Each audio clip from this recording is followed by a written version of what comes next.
Just say something. Good morning. Say something I'm ready to start. again.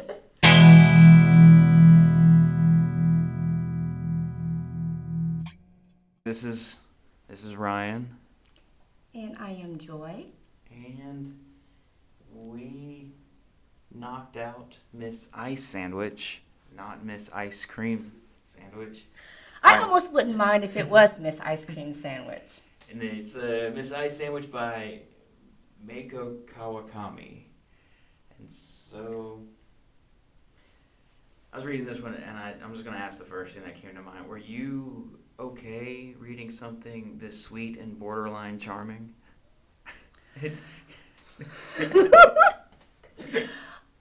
Yes, but only because it had its quirkiness. So that made up for that. yeah, it was. I was just kept, because you're the one that brought it to my attention, so I kept turning the page, thinking something like awful was gonna happen, or was gonna take some dark turn, and it was. I mean, yeah, like it dealt with loss and death, like with the grandmother and saying goodbye and stuff, but it was the exact opposite of what I expected. Something for for a joy pick. It was the exact opposite. No brooding psychological issues. No hands being cut off. True. I lost my train of thought. I was That's going to okay. ask you That's okay. something. Hey, I've been Oh, running around all morning. I'm half asleep. You, yes, hey, we just take our time. We'll okay. cut and paste what we Um, need to. it is translated from the Japanese by Louise Hill Kawai, I guess how you say her name. Did you think the book flowed as well? It didn't for me initially, but Okay, once I I guess. Yeah. Okay. What do you? okay, I just sort of had a hard time getting the rhythm of either the story or the writing. I'm not sure which one it was, but once I did, I started enjoying the book more. But you can definitely tell that it's translated. Okay. Do you agree or not? I I don't know. I don't, because maybe that was just she was just trying to mimic her terse, punchy style. Um, True. Plus, it's tricky to tell an adult story from a children's perspective. So, in order to anyone that can pull that off, it's quite a feat. Because I mean, it's told from the perspective of a fourth grader, so they're gonna have to talk like a fourth grader and speak like a fourth talk and speak the same thing, think like a fourth grader. But it's meant for to deal with adult issues or to let a older audience think back on certain things. Very descriptive of me. Oh no, But that was so very maybe well that was put. part of it. So Oh, I maybe because agree. maybe that's why it was so like nothing was quite clear. I mean, the sentences were very unsure, I guess is a good word. It's not that they were not clear sentences. The character just was still learning and didn't really know. And I don't know like I said, anyone that can pull that off successfully, it's a feat. It's a talent, and I enjoyed it did take a second to get into it. I'll give you that. But once you kind of I agree. I don't know what that sound was I just made. I hope that didn't pick up. So I guess we should also mention or discuss the premise of the book. Right. So it's basically about an 8-year-old boy who is fascinated, or do you think he was in love with a woman who sells sandwiches at the local supermarket? I think it's both. I think you're that both ways is a good way because he doesn't know what that feeling is, there's something so striking about her terse attitude and her bright blue eyeshadow that just draws him in, and he doesn't understand what that feeling is. But it comes later with Tootie, where it all kind of that's going to be your basic arc where Tootie's the friend, but she has the crush too. She did such a good job at describe. Like they never once said Tootie has a crush on the main character. Did they say his name? I'm suddenly blanking. No, I didn't think so. They just described that he's like in fourth grade and Right. an 8-year-old. Oh, So yeah. I just call him the narrative voice for the protagonist. Yeah, I just sit here. I just totally blanked if he had a name or not. But yeah, but like when she near the end when Tootie's like, "Oh, how do you feel about Miss Ice Sandwich?" Like that's the point where Kawakami is letting us in that Tootie has a crush on the narrator, but they both don't quite. Well, Tootie knows a little bit more than the narrator, but they never explicitly say it because it's still those fourth grade feelings, and I don't know. Her characterizations were really well done with the main people. Like the grandmother felt a little distant, but I guess she was supposed to because she was dying, and the mother felt a little distant. All the adults felt really distant, but maybe that's. I mean, when I was in fourth grade, I didn't want to hang out with adults, so I mean, I get it. They're not gonna be prominent. Since you've already brought that up, I was going to mention that Barbara would not like this book because if you're the type of reader who likes everything resolved and explained, it's not the book for you. Right. Because I think it leaves a lot of questions unanswered and mysteries unresolved. But I like that, just because it mimics life. What's one of the questions or mysteries? Just what happened to their parents Okay. who died, and it seems like that did affect them profoundly, and then just the mother. Yeah. She was distant, but you really didn't know anything else about her, Maybe or that's why just she was the way she was. Yeah, that's just the fourth grade mentality. Like, if you're 8 and you know someone died in a way, you would know something vague, maybe like car crash, but you're not going to know the specifics. And like that, obviously, a death would affect the mother. So maybe that's why she seems so distant and always like worried about the future and the fortune telling friends. I don't know who the ladies were, but like the narrator didn't know, so maybe we're not supposed. Maybe that's it. I need to stop coming to this stuff off the cuff because I don't know if I'm making sense. No, you are. There's also the mystery of Miss Ice Sandwich herself. We really the three dancers in his class, they kept saying, do you remember what they were saying about her? That she had. Oh, something. I should have written this down. Something about her face, or oh, she had the reconstructive surgery. Yes. And that's why she can never smile or something. But that was just really, it wasn't an explored topic or theme. But I guess I was always left wondering about what was it about Miss Ice Sandwich. Maybe it didn't matter to the little fourth grade narrator. No.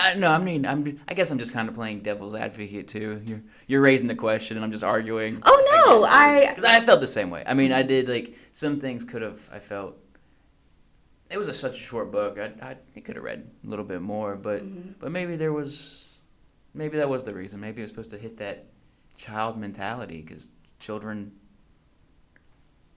I'm a quote unquote adult and I don't know barely anything. So. Oh, you're not the only one. So maybe just backtracking to being 8. So I don't know, but I just like the fact that it explores, I guess, universal themes of embracing uniqueness and cherishing moments with people you really care about. Right. So it's a very short and simple book, but it has a lot of depth to it. I'll say that. So I really, really enjoyed it. It's such a lovely story. So yes, even though it's not dark, I did enjoy it. How would you rate it? I'd put it probably in the 4 range, like the really like it area. Not love it, not like it, but that like with a little oomph, like plus. I am very surprised because mine is closer to a 5. Oh, really? Yes. I just I also like the fact that the author was also trying to convey that having and understanding all of the answers is secondary to being true to yourself. Right. Did you get that as well? I don't know if I would put it Well, in like, I quite mean, those terms, but it's there. Like that, okay. the way you word it, I could definitely find justifications in the story to Okay. match that. But yeah, no, very much so. I mean, for instance, all the side characters are named after farts, and they begin to own those names. You know, Doo-Wop and Tootie. I thought that was wonderful. Hey, that's just one of those little things that the author does that just makes it so just weird enough to be real, you know? So We have to also discuss the Al Pacino. I was gonna bring that up too. I was gonna make. I didn't know when to do it, but like end this thing by saying Al Pacino. We should have done it at the very end because that was their way of saying, see you later, goodbye. But I just loved it. But the Tootie was obsessed with the movie Heat, and they kept talking about it being this weird foreign film, and how Al Pacino sounded like something fancy to say hello or goodbye. So she worked that phrase in, but the goodbye played a very important part of the story. So it was all piecing together. So you had the Al Pacino goodbye, the goodbyes of the dead parents, the see you later goodbye. see you later. So there's saying goodbye to someone that you don't really know because both parents died before the child knew who they were really. Like they know of them but not them. And then there's the Al Pacino versus the see you later versus goodbye. So Tootie was very specific where she said see you later means I'm coming back, goodbye means probably never see you again. And then it goes into finding out Miss Ice Sandwich is leaving. And so the penultimate time we see Tootie, she says see you later. He goes to see Miss Ice Sandwich and she enjoys the little picture she made, but she says goodbye. And then the grandmother dies, and Tootie is the only friend to show up at the funeral. So she's saying goodbye, or he's saying goodbye to his grandmother, but also Al Pacino to Tootie. So it was like goodbye, loss is a big part of the story. Oh yes, so yes. Loss. That's that circle I'm trying to come back to. Yes, it's a sentimental book that explores loss and grief, but it was very well done from a child's perspective. Right, and that plays a key piece of the story. I don't know if it would work as well if the character was in their 20s or 40s or even 60s. But being so naive to a world that you're so heavily a part of, I like when he divvies, he's like, oh, the third graders, they don't know anything, and those fifth graders, they're even worse, but the fourth graders are like the primo group to be in. It was this little witty childish thing. So, did you wonder why she chose to make the narrative voice of a fourth grader or a person of such a young age? I think it's just how she had to tell the story. I don't know if it would quite work. You'd have a different narrative probably with someone older. Oh, most definitely. Most definitely. So I did do something though. I don't know if you caught it coming through, but so in order to prepare for this, I rewatched the movie Heat. Oh yes, I wanted to, but it was a busy weekend. Yeah, so well, it's also a 3-hour movie. So well, then you are the person to do it. So what? Let's hear it. Oh, I saw it maybe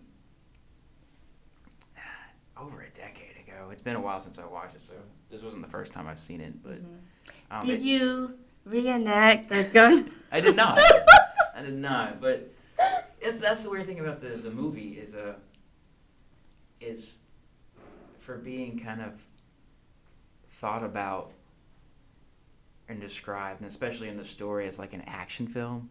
It's actually like a slow pace. There's a lot more talking than shooting in the film. So, oh, really? So it's interesting that basically there's two real gunfights, and it's in a 3-hour film. No, 3. There's 2 gunfights, 3 shootings. So it's interesting she chose Heat out of all the Al Pacino films they could have watched to reenact this scene. But it's known for being, because Al Pacino and Robert De Niro were in Godfather 2 together, but they never had scenes because their narratives took place decades apart. Mm-hmm. So it was known that the first time Al Pacino and Robert De Niro would meet face to face, and all their scenes collectively in this 3-hour film is roughly 12 minutes. Really? Yeah, but I'm not a huge Al Pacino person. I do like Robert De Niro, and that diner scene in Heat, it's worth the 12 minutes. It was, and I don't want to give away from the movie, but the final scene, the final shot of Heat is one of them, you could print it out and hang it on your wall. It's such a pretty... Iconic? Yeah. I don't know. You never really see it anywhere. But it's such a pretty shot. Just the way the cinematography and then the way the lights, it's a really well-made shot. What year is it from? 98. I think it's 98. Oh, that old? Yeah, it's an older one. Oh, I didn't realize. So, what is the movie that Al Pacino is in where he tries to rob the bank or something? Dog Day Afternoon. Yes, I love that one. That's a good one. That's a. I give Al Pacino credit for that one. That's a really good film. It's very. That's what I remember him from, but I really enjoyed that one. Yeah, no, that one's a great one. Oh, but yeah, it's just interesting they picked Heat of all the films. I don't even think they finished the movie, but in the story, because the dad was sleeping and they just started play acting. But that's fun, Yeah, I just love the fact that she had watched it so many times that she could reenact the scenes so perfectly, and he was enthralled by her as well. I mean, look, if all of a sudden we started playing some movie and then you stand up and started acting out piece for piece of every scene of the bank robbery from Dog Day Afternoon, I'm going to be enthralled too. You got my attention. Oh my goodness. So, I can't blame the narrator for that.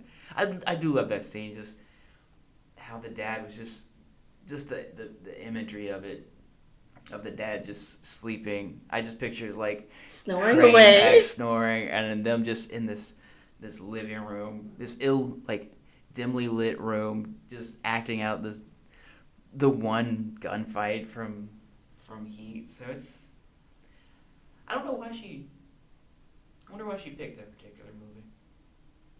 I wonder why. Yeah. I don't know. I did as well, so.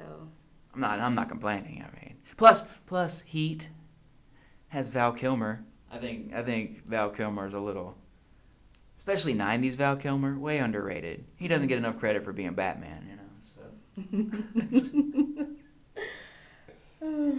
Going back to the actual book instead of the films, when you were talking about the translations and some of the writing, some of her metaphors were, there was one in particular where it's the first time we're meeting Miss Ice Sandwich, or not meeting, but seeing with him and hiding in the grocery store aisle, basically. And he's trying to understand these emotions that's warming him. So he describes seeing her as the translucent part of butter as it slides down a pancake. I had to stop the book first. Stop the book. I had to close the book for a second and just let that one, because there was 3 or 4 metaphors in a row when he first, and that one though, I was like, wow, I've never, what an awesome way to word that. I am just surprised that I don't remember that as clearly as I remember him peeking at her from the egg section. I don't know why I don't remember that. But, well, being a foodie, I was sort of hoping for a little more food-centric book. It's just who I am. I love reading about it.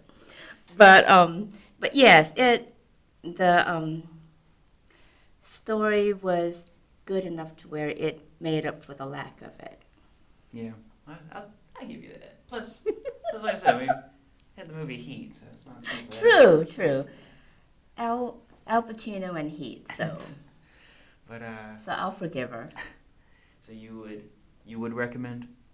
I would. Yeah, I went ahead and looked up, and because I know she has. Recently, she came out with Breast and Eggs. Yes, and she also has a book titled Heaven, I think. Heaven, and that's fairly new. I believe that's by her. I could be wrong, but. But I liked it. I liked it enough where I went ahead and looked up to see what else. She has a lot more, very prolific in Japan, but only a handful of things translated into English. So. Okay, so I actually wondered. I don't know if you did. Since a lot of Japanese authors love to include cats, I was wondering if cats would be included in here, and they were briefly mentioned. I don't remember in what respect, but they were briefly mentioned, so I was happy. Yeah, I don't remember the cat either. I'll have to look it up. But yes, I mean, I thought, I wonder if they'll make an appearance in here, and they briefly did. It's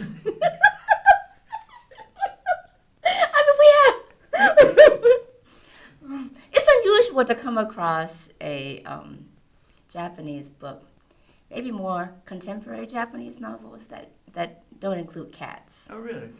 Well, like I said, I was curious enough to read other things by her. So I guess we'll have to take note to find if there's cats or not.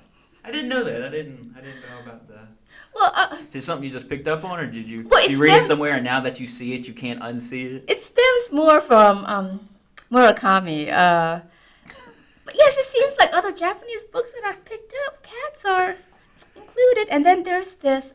Isn't there an island near Japan or somewhere? I mean, maybe it's Korea. I don't know. There's like a cat island. Really? Yes. I would not be able to go there. I would not be able to breathe. Are you allergic to cats? Yeah. Are you really? Yeah. It's not too bad. Like, I can handle it. My throat gets a little itchy and I'm maybe a little watery, but it's like not awful. But if it's a whole island of cats, I don't know if I'd be able to make that. Isle of dogs, maybe. I'd be able cats.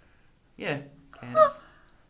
So, I guess just born to be a dog person. I don't know. Oh, I learned something new about you today. That's interesting. Yeah, so that's why sometimes I gotta stay away from our resident cat, Casey. she makes my. Are you that sensitive? No, I'm just. Okay, I was just about to say. Pretending I'm allergic to Casey. But I also. This is totally off topic, but you know how we always mention that we're in the blue room. Yeah. I always wondered if our viewers were confused by that statement, since what they see isn't blue. It's a big green square. But we are in the one accent wall is blue, but it's just not shown. Yeah. Maybe everyone just thinks, and they hear this, that we're in a sad room since most of your pics are so dark and depressing. But I know what's crazy is I'm a happy person, but I sort of like that those dark themes and dark books. Well, you need to balance it. I was reading. Maybe that's what it is. An essay about like something like people who drive fast. So it's something. Usually the cops give you that 10-mile-an-hour buffer because if you break small laws, you're less likely to break the big laws. So since you're so happy, you need to balance it with them. At night, all blood is black and whatnot. So. Oh, I'm still thinking about that book. Still thinking about it. But so 2 weeks we will be doing CQ confession. I'm about loneliness. I'm ready when you are. I had to go ahead and pound it out. Someone needed it for a hole, so whenever you're ready, I'm ready. Oh, I can't wait to hear your thoughts on that. That one I tried to take more notes than normal, but there's going to be a lot of refreshers, I'm sure. So. Well, maybe I should save this for the next video. But I don't know if you and I would be the best people to talk about loneliness because I, for one, love to be lonely. Love to be alone. So if you want to, I guess in 2 weeks, if you want to feel sad in the Blue Room, come check out our talk about loneliness. That's really how to draw people in. So. Great way to start the year. Well, and I think it would be an appropriate book to discuss. We're not post-pandemic yet, right. But just with hopefully the worst part behind us, right. That it will bring more things to light. You know how I do. My lips are sealed until next time. Oh, I can't get anything out of you. Saying nothing. So. But look, knowing how you are, I think I have my idea of what you think of it. But yes, so can't wait to find out. Yes, till the next time, we'll Al Pacino. Al Pacino.